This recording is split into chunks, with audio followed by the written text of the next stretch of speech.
Hi అందరికీ. ఇప్పటివరకు మన ఫ్రీ కేక్ క్లాసెస్‌లో 2 లెవెల్స్ కంప్లీట్ చేసుకొని థర్డ్ లెవెల్ అడ్వాన్స్ లెవెల్‌లో ఉన్నాం కదా! సో, ఈ వీడియో నుంచి నెక్స్ట్ అన్నీ కూడా వేరే లెవెల్‌లో ఉంటాయి. కేక్స్ అడ్వాన్స్‌గా ఉంటాయన్నమాట. సో, ఎక్కడ స్కిప్ చేయకుండా వీడియోని ఫుల్‌గా చూసి నేర్చుకోండి. బేసిక్‌గా కేక్ మీద టాపర్స్ వచ్చేసరికి మనకి 2 టైప్స్ ఉంటాయి. నాన్ ఎడిబుల్ అంటే తినకూడనివి. ఎడిబుల్ అంటే తినేటివి. నాన్ ఎడిబుల్ కేక్ టాపర్స్ అయితే ఈ విధంగా ఒక్కొక్క థీమ్‌లో ఒక్కొక్క కేక్ టాపర్స్ సెట్ అనేది ఒక 30-40 రూపీస్‌కి దొరుకుతుంది. డెకరేటివ్ ఐటెమ్స్ దొరికే ప్లేసెస్‌లో లేదా కేక్ షాప్స్‌లో. సో, అవి తీసుకొని మీరు చక్కగా కేక్ మీద ప్లేస్ చేసేసుకోవచ్చు. లేదంటే కస్టమైజేషన్ కూడా మనం చేసుకోవచ్చు. కస్టమైజేషన్ అనేది మొబైల్ ఫోన్‌లో ఎలా చేసుకోవాలి, అది టాపర్‌గా ఎలా క్రియేట్ చేసుకోవాలన్న దాని గురించి లాస్ట్ సెషన్స్‌లో చెప్పన్నాను. చూడని వాళ్ళు ఎవరన్నా ఉంటే ఇక్కడ మెన్షన్ చేస్తున్నాను. చూసి తెలుసుకోండి. ఈరోజు ఈ వీడియోలో వచ్చేసి ఎడిబుల్ కేక్ టాపర్స్, అది కూడా ఫాండెంట్‌తో ఎలా చేస్తాము, అది డ్రాయింగ్ ఎలా చేసుకుంటాము, కేక్ మీద ప్లేసింగ్ ఎలా చేయాలి, ప్రతి ఒక్కటి కూడా స్టార్టింగ్ టు ఎండింగ్ వరకు ప్రతి పాయింట్ చెప్పబోతున్నా. ఎవరు ఇలా చెప్పరు. సో, అందరూ కూడా మీ నోట్సెస్‌లో రాసుకొని కాన్సంట్రేటెడ్‌గా వినండి. వీడియోని ఎక్కడ కూడా స్కిప్ చేయొద్దు. మర్చిపోకుండా ఎక్కడైనా కూడా కొత్త విషయం తెలుసుకున్నానన్న ఫీలింగ్ వస్తే వెంటనే నా వీడియోకి లైక్ ఇస్తూ మీ సపోర్ట్‌ని తెలియజేయండి. సో, ఇప్పుడు వీడియోలోకి మనం వెళ్ళిపోదాము. ఈ గ్రీన్ మ్యాట్ పేరొచ్చేసి ఫాండెంట్ వర్క్ చేసుకునేది టేబుల్ మ్యాట్ అంటారు. ఏ3 సైజ్‌ది. అండ్ ఎప్పుడైనా ఫాండెంట్‌తో వర్క్ చేసే ముందు మీ హ్యాండ్స్ అనేది క్లీన్‌గా, డ్రైగా ఉండాలనమాట. సో, గ్లౌజెస్ అలవాటు ఉంటే మీరు గ్లౌజెస్ వేసుకొని కూడా చేయొచ్చు. But gloves some kind of plastic material కలిసి ఉంటుంది కాబట్టి నేను ఎక్కువ ప్రిఫర్ చేయను. క్లీన్ హ్యాండ్స్ బాగా వాష్ చేసుకొని డ్రైగా ఒక టవల్‌తో తుడుచుకొని తర్వాత మీరు ఫాండెంట్ తోటి వర్క్ చేయండి. తడిగా అయితే ఉండకూడదు. ఇదొచ్చేసి ఫాండెంట్. ఈ ఫాండెంట్ బేసిక్‌గా 2 టైప్స్ ఉంటాయి. ఒకటి షుగర్ పేస్ట్ అంటారు. ఇంకోటి ఫాండెంట్ అంటారు. 2 కూడా సేమే, బట్ టెక్స్చర్ వైస్ కొంచెం డిఫరెన్స్ అనేది ఉంటుంది. షుగర్ పేస్ట్ వచ్చేసి సాఫ్ట్‌గా కొంచెం ఎక్కువ స్ట్రెచీగా, ఆయిలీగా ఉంటుంది. అది ఫ్లవర్స్ చేయడానికి లేదా లీవ్స్ అలాంటి వాటిలకి యూజ్ అవుతదనమాట. ఇంకా ఫాండెంట్ వచ్చేసి డాల్ ప్రిపేర్ చేయడానికి, మిగతా అన్నిటికి గూడా కేక్ మీద కవర్ చేయడానికి అన్నిటికి ఫాండెంటే యూజ్ చేయాలి. కొంచెం థిక్‌గా ఉంటుంది కాబట్టి. సో, ఈ ఫాండెంట్ మనం తీసుకున్నప్పుడు కొంచెం థిక్‌గా అంటే గడ్డగట్టినట్లు అనిపిస్తుంది. దాన్ని మనం ఇలా స్ట్రెచ్ చేసుకుంటూ కొంచెం కొంచెం సాఫ్ట్ అండ్ ఎలాస్టిక్ ఫామ్‌లోకి తీసుకొని రావాలనమాట. దాని తర్వాతే మనం దాని మీద వర్క్స్ అనేది స్టార్ట్ చేయగలం. ఎప్పుడు గూడా మీరు ఫాండెంట్‌ని ప్యాకెట్ ఓపెన్ చేసిన తర్వాత సీల్డ్ కండిషన్‌లోనే పెట్టుంచండి. ఏదైనా వ్రాప్‌తో అయినా, కవర్‌తో అయినా ఫోల్డ్ చేసి గాలి పోకుండా ఉంచాలనమాట. అలా ఉంచితేనే మనకి పనికొస్తుంది. మీరు గాలి పోయేటట్టు దాన్ని ఓపెన్‌లో చేసి వదిలారనంటే చాలా గట్టిగా తయారైపోతుంది. తర్వాత దేనికి మనకి ఉపయోగపడదు. సో, ఈ ఫాండెంట్ ఇప్పుడు సాఫ్ట్ టెక్స్చర్‌లోకి వచ్చేసింది. ఒక చపాతీ ముద్దలాగా వచ్చేసింది కదా! దీన్ని మనం వర్కౌట్ చేయడం కోసం మనం ఇక్కడ కొంచెం కార్న్ ఫ్లోర్ అనే దాన్ని ఆ మ్యాట్ మీద నేను చల్లుకుంటున్నాను. ఎందుకంటే ఆ మ్యాట్‌కి అతుక్కోకుండా, చేతికి అతుక్కోకుండా ఉండడం కోసం కార్న్ ఫ్లోర్ అనేది చల్లుకొని, ఇప్పుడు నేను ఫ్యూ టైప్స్ ఆఫ్ కట్టర్స్ అనేటివి ఎలా యూజ్ చేయాలి అని చూపిస్తాను. దానికోసం మనకి 3 ఫాండెంట్ అనేది థిక్‌నెస్ ఈ విధంగా రోల్ చేసుకోండి. ఇక్కడ నేను ఒక వైట్ కలర్ రోల్ పిన్ అనేది యూజ్ చేస్తున్నాను. దీన్ని రోల్ చేయడం కోసము దీని పేరొచ్చేసి రోలింగ్ పిన్ అని అంటారు. ఈ రోలింగ్ వచ్చేసి ఒకటి టాప్ సైడ్ నుంచి డౌన్‌వర్డ్స్ కన్నా, లేదా డౌన్‌వర్డ్స్ నుంచి టాప్ సైడ్ కన్నా, అంటే కింది నుంచి పైకి లేదా పై నుంచి కిందికి ఇలాగా రోల్ చేసుకోవాలి. మీరు మెల్లిగా రోల్ చేసుకున్నట్లయితే ఒక డైరెక్షన్‌లో మీకు సాఫ్ట్ అండ్ నీట్ ఫినిషింగ్‌తో వస్తుంది. సో, ఫస్ట్ వన్ ఈ పుష్ అప్ ప్లెన్జర్ అనేది ఎలా యూజ్ చేయాలో చూపిస్తాను. 2 టైప్స్ ఆఫ్ పుష్ అప్ ప్లెంజర్స్. ఒకటి ఈ ఫ్లవర్‌ది. సో, ఫ్లవర్‌ది జస్ట్ ఇలా ప్రెస్ చేసి దాని మీద ఒక ఇంప్రెషన్ క్రియేట్ చేయడం కోసం టాప్ సైడ్ ఒకసారి బటన్‌ని ప్రెస్ చేసేయండి. తర్వాత గట్టిగా ప్రెస్ చేసి రిమూవ్ చేసేస్తే మీకు ఓవరాల్ ఫాండెంట్ అనేది ఆ షేప్‌లో కట్ అయిపోతుంది. ఓకేనా? చూసారుగా? ఈ విధంగా ఈజీగా షేప్ అనేది కట్ అయిపోతుంది. అదేవిధంగా నంబర్, ఈ నంబర్ పుషప్ ప్లంజర్ కూడా సేమ్ అంతే.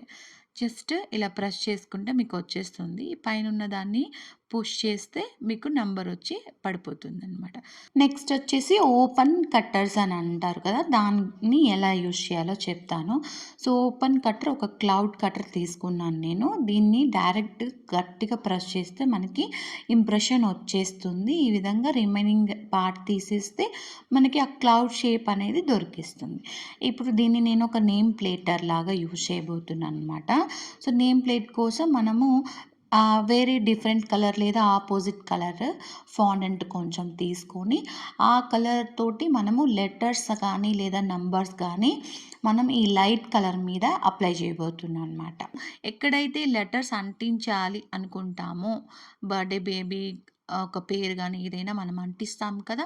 ఆ లెటర్స్ అంటించే ఆ నేమ్ ప్లేట్ మీద మనము వాటర్‌లో డిప్ చేసుకున్న బ్రష్‌ని వాటర్ అంతా దులిపేసి డైరెక్ట్‌గా బ్రష్‌తో ఇలాగా అప్లై చేసుకోండి. జస్ట్ తేమ ఉంటే సరిపోతుంది. నీళ్ళక్కర్లేదు.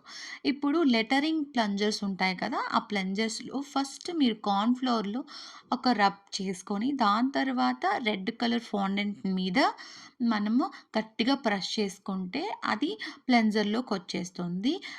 దాన్ని అలా డైరెక్ట్‌గా తీసుకెళ్ళి మనం నేమ్ ప్లేట్ ఆ చెమ్మ మీద మనము అంటించినట్లయితే చెమ్మకి అతుక్కొని మనకి లెటర్ దాని మీద చక్కగా ఫినిషింగ్ అనేది వచ్చేస్తుంది లెటరింగ్.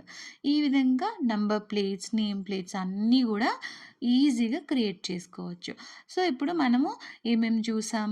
ప్లెంజర్స్, పుషప్ ప్లెంజర్స్‌తో ఎలా చేయాలి? డైరెక్ట్ ప్లెంజర్స్‌తో ఎలా చేయాలి? And then third one number plate, name plate ఇవన్నీ గూడా చూసుకున్నాం కదా! ఇప్పుడు ఫ్యూ టాపర్స్ అనేటివి ఎలా ప్రిపేర్ చేసుకోవాలి చూపిస్తాను. నేనిప్పుడు ఒక లిప్‌స్టిక్ టాపర్ అనేది ప్రిపేర్ చేయబోతున్నాను. దానికోసం ఒక 4-5 థిక్‌నెస్ తెచ్చుకున్నాను వైట్ ఫాండెంట్. సో, బేస్‌లో కొంచెం థిక్‌గా ఉంటుంది గాబట్టి, మనం ఇలాగా హ్యాండ్స్ యూజ్ చేసి ప్రెస్ చేసుకుంటాము. స్క్రాపర్ ఏదో నేను కట్ చేసుకున్నాను కదా! సో, మీరు స్క్రాపర్ లేకపోయినా నార్మల్ నైఫ్‌తో అయినా కూడా కట్ చేసుకోవచ్చు. ఫాండెంట్ నైఫ్స్ కూడా దొరుకుతుంది. దాంతో కూడా చేసుకోవచ్చు. నెక్స్ట్ లిప్‌స్టిక్ మనకి రెడ్ ఆర్ పింక్ కలర్స్‌లో ఉంటుంది కదా! సో, నేనిక్కడ రెడ్ కలర్ తీసుకుంటున్నాను. ఈ రెడ్ కలరు ఆ లిప్‌స్టిక్ పైన వచ్చేసి ఈ విధంగా షేప్ అనేది తీసుకొస్తున్నాను. ఓకేనా? ఆ షేప్ తీసుకొనొచ్చేకి నేను ఇలాంటి స్ట్రెయిట్‌గా ఉండే స్క్రాపర్ యూజ్ చేస్తున్నాను. మీరేమన్నా యూజ్ చేయొచ్చు. ఇప్పుడు ఈ రెండిటిని ఇలాగ మనము వాటర్ అప్లై చేసి అంటించేసుకోవచ్చు. అది డ్రై అయిపోతుంది. నెక్స్ట్ క్యాండీ పాప్ అనేది లాలీపాప్ ఎలా ప్రిపేర్ చేయాలో చూపిస్తాను. సో, ఈ లాలీపాప్ ప్రిపేర్ చేయడం కోసం ఏదైనా 2 అపోజిట్ కలర్స్ తీసుకుంటే బాగా కనిపిస్తాయి. సో, వైట్ అండ్ పింక్ తీసుకుంటున్నాను. ఈ 2 తీసుకొని నేను ఈ విధంగా రోల్ చేసుకుంటూ ఒక థిన్ రోప్ లాగా, ఒక తాడ్ లాగా, ఒక థిక్ తాడ్ లాగా మనము ఇలా ప్రిపేర్ చేసుకుంటాం. దీన్ని ఒక ఎడ్జ్‌కి ఇలా ప్రెస్ చేసేసుకొని, ఒకదాని మీద ఒకటి ఈ విధంగా వీడియోలో చూపిస్తున్న విధంగా రోల్ చేసేసుకుందాం. సరేనా? ఒకదాని మీద ఒకటి పేర్చుకున్న తర్వాత హ్యాండ్‌తో ఈ విధంగా మీరు రోల్ చేసేసుకొని, ఆ లాస్ట్ ఎడ్జ్‌ని గూడా మీరు ప్రెస్ చేసేసుకోవాలన్నమాట. తర్వాత దాన్ని రౌండ్‌గా ఇలాగా చిన్నదిగా చుట్టుకుంటూ వచ్చేయండి. బెటర్ కొంచెం వాటర్ అప్లై చేసుకుంటే మీకు ఊడకుండా ఉంటుంది.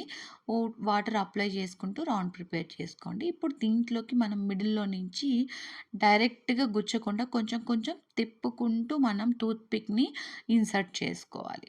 ఇలా ఇన్సర్ట్ చేసేసుకుంటే తర్వాత షేప్‌ని మళ్ళీ మనం ఒకసారి shape round or circle or rectangular ఏదో ఒకటి ఒకసారి షేప్‌లోకి తెచ్చుకోండి.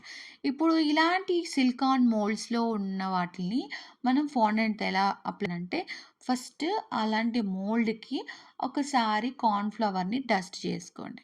ఫింగర్స్‌తో అయినా లేదా ఒక బ్రష్ ఉంటే బ్రష్‌తో అయినా మీరు ఫాండెంట్ ఆ మోల్డ్‌కి అతుక్కోకుండా ఉండడం కోసం మనం కార్న్ ఫ్లోర్ అనేది మనం వేస్తున్నామన్నమాట. ఇప్పుడు కొంచెం ఫాండెంట్ అనేది తీసుకొని ఏదైతే మనం షేప్ కావాలనుకుంటున్నామో ఆ షేప్‌లోకి పెట్టి గట్టిగా కొంచెం చేత్తోని ప్రెస్ చేస్తే మీకు ఈజీగా ఆ ఇంప్రెషన్ అనేది వచ్చేస్తుందనమాట. టైం ఉంటే ఎక్కువ సేపైనా వదిలేయొచ్చు. మీకు చూపించడం కోసం నేను ఒక 2 మినిట్స్ అలా వదిలేసి నెక్స్ట్ తీసేస్తున్నాను. మీకు టైం ఉంటే ఒక హాఫ్ అన్ అవర్, 1 అవర్ కూడా అలా వదిలేసి తీసేయొచ్చు. చూసారా? క్యూట్‌గా ఉన్న ఈ ఏమంటారు షెల్ మోడ్స్‌లో నేను పెట్టాను. ఆ షెల్స్ కూడా ఎంత బాగా వచ్చేసాయో. ఇప్పుడు వీటన్నిటిని కూడా నేను ఒక బటర్ పేపర్ పెట్టేసి ఒక ట్రేలో తీసుకుంటున్నాను. ఇప్పుడు మనం డైరెక్ట్‌గా దీన్ని కేక్ మీద పెట్టినట్లయితే ఏమవుతుంది? అలాగా కొన్ని స్టిఫ్‌గా ఉన్నటివైతే ఏం ప్రాబ్లమ్ రావు. స్టిఫ్‌నెస్ లేకుండా కొంచెం షేకీగా అనిపించిన ఆ టాపర్స్ ఏదైనా కూడా మీకు త్వరగా పడిపోవడం, స్టిక్ నుంచి ఊడిపోవడం, కేక్ నుంచి జారిపోవడం లాంటి ప్రాబ్లమ్స్ అన్నీ గూడా వస్తాయి. చూసారు కదా! ఇది స్టిఫ్‌గానే లేదు. ఈ ఫ్లవర్ చూడండి ఫర్ ఎగ్జాంపుల్ ఎంత లూజ్ కండిషన్‌లో ఉందో. అంటే స్టిఫ్‌గానే లేదు. మీరు అంటించడానికి కూడా వీలవ్వదనమాట. సో, ఇప్పుడు మనం దీన్నేం చేయాలనంటే, ఈ ట్రేని అలాగే మనము తక్కువ టెంపరేచర్‌లో ఓవెన్‌లో ఒక 10 మినిట్స్ ప్రీహీట్ చేసుకున్న తర్వాత, ఆ ఓవెన్ ఆఫ్ చేసేసి, దాని తర్వాత ఈ ట్రేని ఆ ఓవెన్‌లో పెడతాం. ఒక 1 అవర్ అలా ఉంచేస్తాం.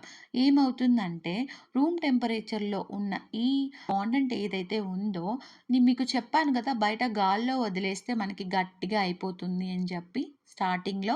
సో, అదే మెథడ్ ఇక్కడ అప్లై అవుతుంది. మనం హీట్ పెంచి మళ్ళీ దాన్ని కూలింగ్ చేస్తాము.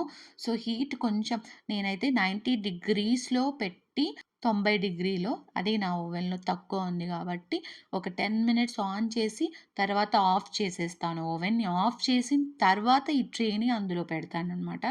పెట్టి ఒక 1 అవర్ తర్వాత మనకి బయటికి తీసి చూస్తే ఈ విధంగా స్టిఫ్‌గా, స్టాండర్డ్‌గా ఒక చాక్లేట్ అయితే మనకి ఎలా ఉంటుందో గట్టిగా టాపర్‌లాగా క్రియేట్ అయిపోతుందనమాట. సో, ఇది నా ట్రిక్. నేను ఫాలో అవుతున్న ప్రతి కేక్‌కి. నా ఫాండెంట్ టాపర్స్ అన్నీ ఎలా ఇంత స్టిఫ్‌గా ఉన్నాయి, ఏం చేస్తారు అని చాలామంది అడుగుతుంటారు. బేసిక్‌గా ఇనీషియల్ స్టేజెస్‌లో నేను 1 డే బిఫోర్ చేసుకొని అలా డ్రై చేసి ఉంచేదాన్ని. బట్ రాను వచ్చేసి నేను వేరే దగ్గర నేర్చుకున్న ఈ టెక్నిక్ నాకు బాగా హెల్ప్‌ఫుల్ అయింది. 1 అవర్ లోపలే మనము డ్రై అయిపోతుందనమాట. ఈ ఫాండెంట్ టాపర్స్ ఈ ఓవెన్‌లో పెట్టి హీట్ చేసుకోవడం మెథడ్ అయితే. ఒకవేళ మీకు ఓవెన్‌లో లేకపోయినా కూడా మీరు గ్యాస్ స్టవ్‌లో సిమ్‌లో పెట్టేసుకొని సో, ఒక పెద్ద దబరా తీసుకోండి. దాంట్లో ఒక స్టాండ్ పెట్టేసి ఒక 10 మినిట్స్ సిమ్‌లో ఉంచేసి ఆఫ్ చేసేసేయండి. తర్వాత ఏదైనా ప్లేట్‌లో మీరు బటర్ పేపర్‌లో మీ ఫాండెంట్ టాపర్స్ అన్నీ ప్లేస్ చేసేసి, ఆ ప్లేట్‌ని మీరు అందులో పెట్టి ఒక 1 అవర్ తర్వాత తీసి చూసుకోండి. ఇలా గూడా చేయొచ్చు. సో, ఈ విధంగా ఫాండెంట్ అనేది బాగా డ్రై అయిపోతుందనమాట. త్వరగా తక్కువ టైంలో ఫాండెంట్ అనేది డ్రై అయిపోతుంది. ఇంకో విషయం ఫాండెంట్‌ని మీరు కేక్ అంటించేటప్పుడు కేక్ మెల్ట్ అయ్యే కండిషన్‌లో అస్సలు ఉండకూడదు. బాగా సెట్ అయ్యుండాలి. ఒక 2-3 అవర్స్ మీరు డిస్టర్బ్ చేయకుండా కేక్ మొత్తం ఫైనల్ ఫినిషింగ్ అయిన తర్వాత ఫ్రిడ్జ్‌లోనే ఉంచండి. దాని తర్వాత బయటకి తీసి ఈ విధంగా ఫాండెంట్స్ అన్నీ కూడా మీరు ప్లేస్ చేసుకొని మంచిగా డెకరేట్ చేసుకోండి. సో, ఈ డెకరేట్ చేసిన కేక్‌ని ఫుల్ కవర్ చేసి లేదా లో కూలింగ్‌లో పెట్టుకొని ఫ్రిడ్జ్‌లో పెట్టుకోవచ్చు. ఈ వీడియో ద్వారా మీ అందరికీ కూడా చాలా యూజ్‌ఫుల్ ఇన్ఫర్మేషన్ షేర్ చేశానని నేను అనుకుంటున్నాను. మీకు కూడా అనిపిస్తే ఒక చిన్న లైక్ ఇస్తూ నా వీడియోని సపోర్ట్ చేయండి. అలాగే సబ్స్క్రైబ్ చేసుకొని జాయిన్ అయిపోండి.